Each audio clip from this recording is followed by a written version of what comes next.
Hey guys, welcome to the last episode of this series. I will have a montage video similar like the last build coming up after this so you can see the entire process in a short amount of time with no commentary. So look for that shortly. Right now we're going to see if I can finish up this brick wall guitar, and if I do finish it, how it's going to turn out. Once this one is finished, I'm going to start designing my entry into the Great Guitar Build-Off. I also have some other guitar projects lined up, so it's going to be a busy few months coming up here. I'm also going to be experimenting with the commentary for the Great Guitar Build-Off videos. It is likely not just going to be me commentating on them, so hopefully that adds another dimension that is interesting and, for that matter, very entertaining. Thanks for watching, and I'll see everyone for the Great Guitar Build-Off 2021. Alright, I just stuffed my face with a bunch of Cheetos after dinner. Speaking might be a little bit challenging this time, but hopefully this is the last time you're just hearing me speak during these. We're going to start with installing the bridge, and the screws that it came with are too small for the holes that I drilled, so I figured something was wrong, and I'm checking the bridge right there, and they barely even stay in the bridge. So I searched my spare screws, found a few that should fit well, and I used them instead. I just had this bridge laying around, so I decided to use it for this guitar. Some parts I don't spend a lot of money on. This is not a name brand bridge.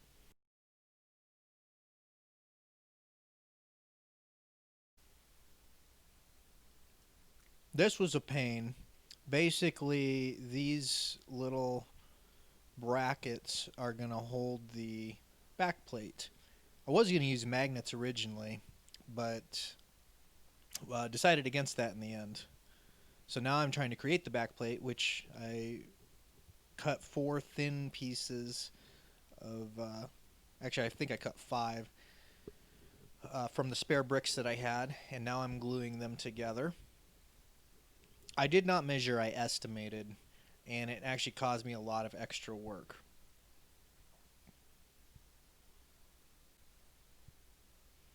Trying to get that to remain flat while it's clamped. So the glue is gluing it from the sides, and the glue bottle, that's a universal tool right there. Drew out the outlines for the inlays there. Those are actually little bricks.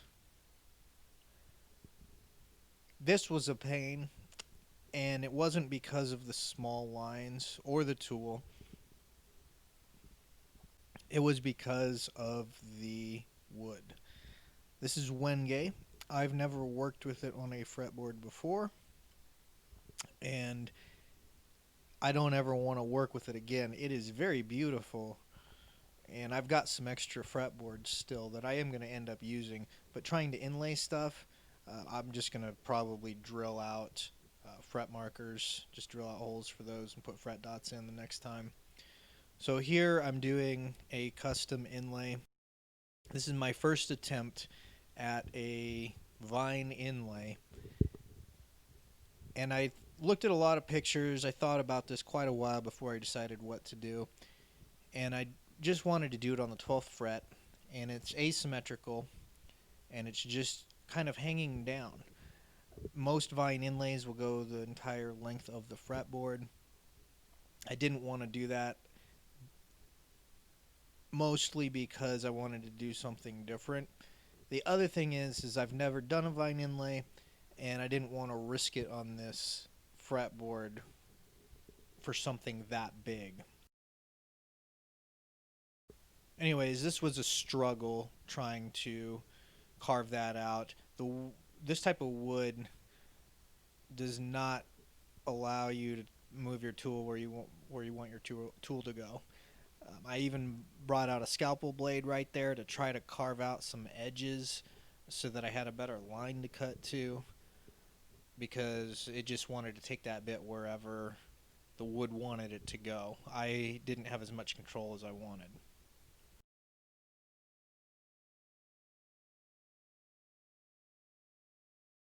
You can kind of see the outline now. This was the best shot I could get while I was carving. Now we filled it with mother of pearl inlay dust, filled it with CA glue, and it does not look like vines right there. We're going to let that sit for a while.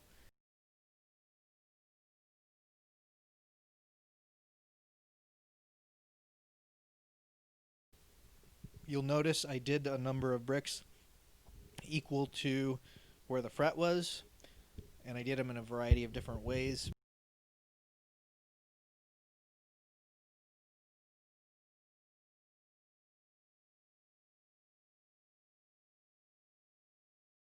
I'm pretty happy with the way they turned out. Now we're doing a little bit of carving to the back plate and basically trying to get the same effect as we have on the guitar, and that's where the mortar is going to go. Alright, fretboard is dried. Time to sand it.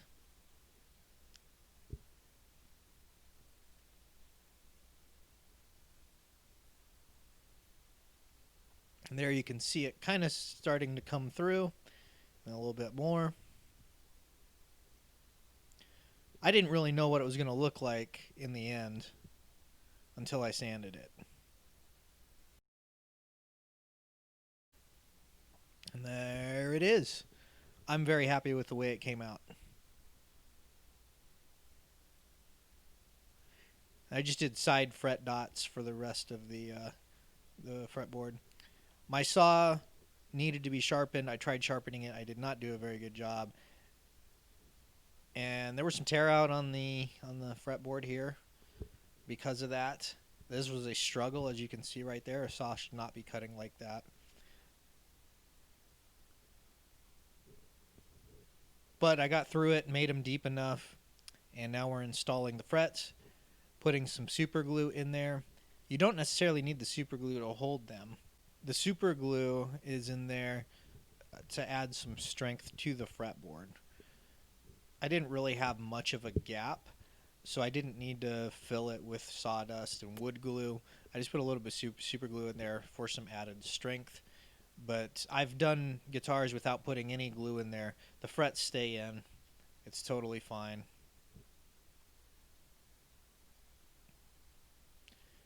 Now it's actually starting to look like a fingerboard.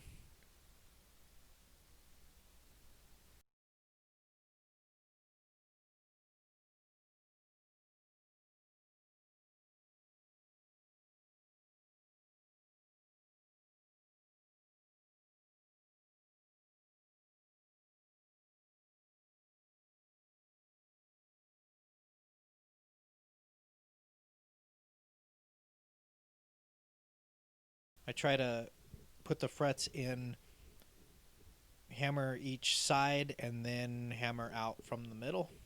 Just try to get the tangs, I guess is what they're called, to catch. This tool was extremely expensive. It's from StewMac. I didn't want to spend that much, as much as I did on it, but it is extremely worthwhile. If you're ever working with stainless steel frets, these are not stainless steel frets. The last guitar I did use stainless steel frets. You need something extremely sharp that can actually cut those. And that tool did a fantastic job. And it's remained sharp and it makes quick work. I would recommend the money for it because you can buy smaller, cheaper ones for fret wire, and they're just not very good. Now we're just going to file down the edges.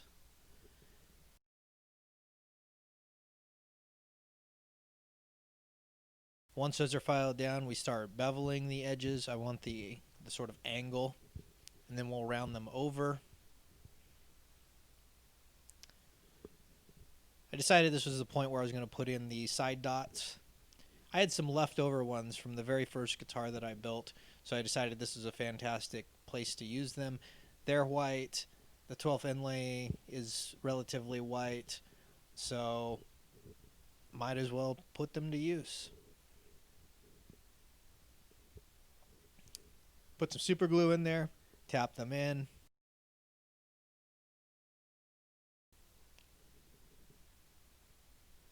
Once everything's in, use a coping saw to just cut them off. And then once everything is cut off, you sand it down.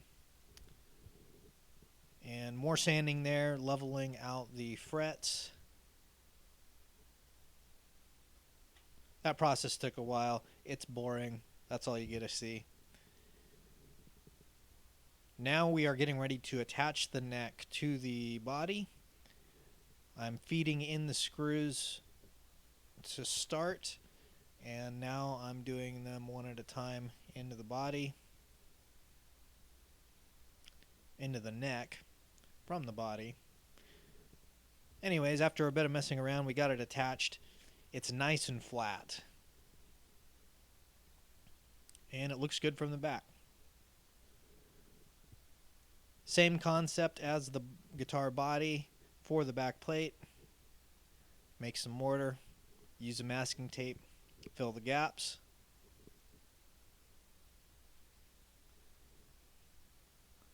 It's starting to look kind of like the guitar right there. Now we are installing the nut. This is a Graphtec XL. This is pretty much all I use. Obviously it's a 7-string. Got some super glue on there, got the nut on there. Always make sure you level your frets prior to putting the nut on, because if you don't, you're in danger of hitting the nut and then it coming off, and then you have to clean it up and re-glue it. Always make sure you tape your pickups if you're going to be doing fret work. You don't want the metal shavings going to the pickups, because the pickups are a magnet. This is especially the case with stainless steel. Those will get stuck, and you don't want that. So make sure you tape them off if you're doing any kind of fret work, metal work on your guitar. We just round over the edges, file them down a little bit.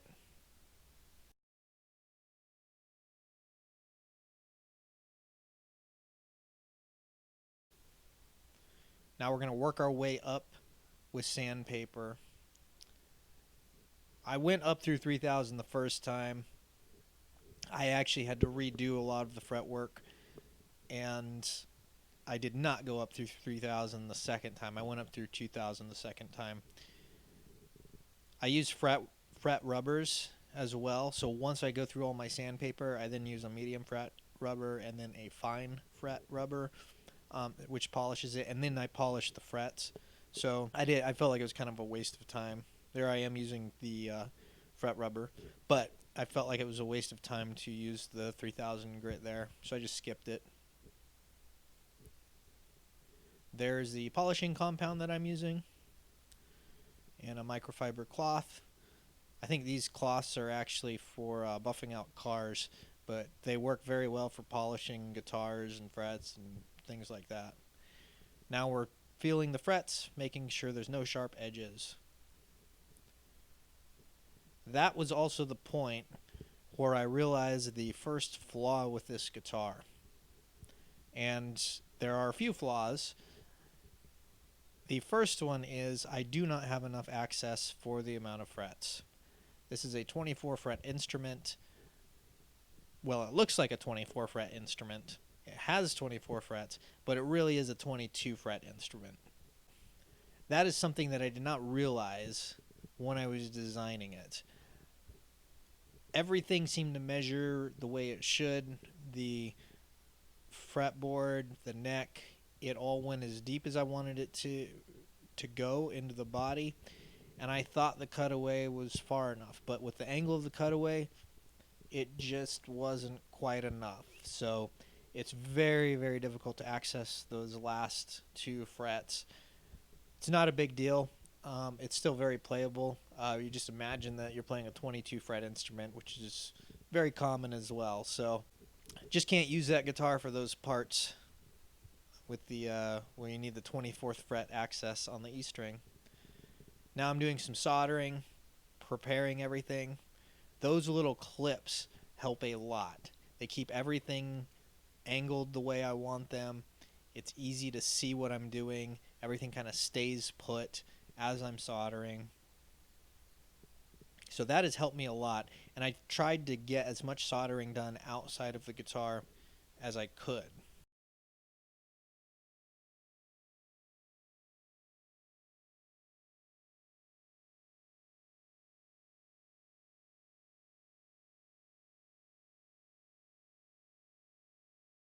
And there I've wired up as much as I can. Tone pot, volume pot, switch, and then the input jack. Now we're doing the final wiring, some ground wires, putting the pickup wires onto the pots, onto the switch.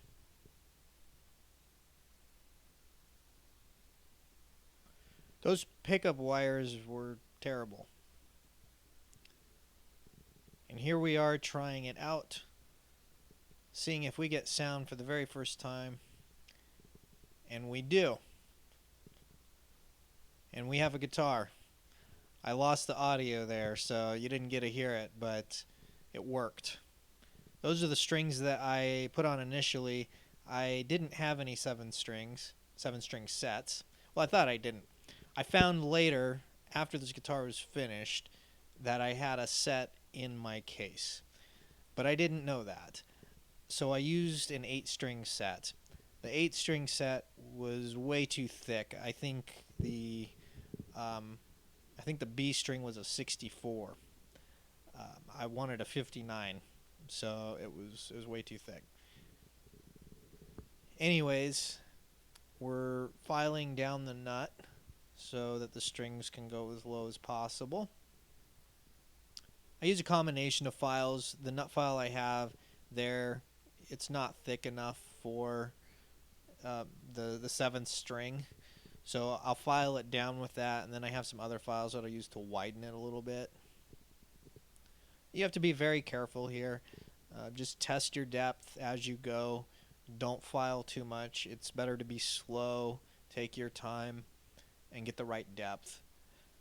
Needed to change the bow of the neck because with the string tension it pulled it up, so I needed to tighten it down just a little bit so that we made sure the neck was flat.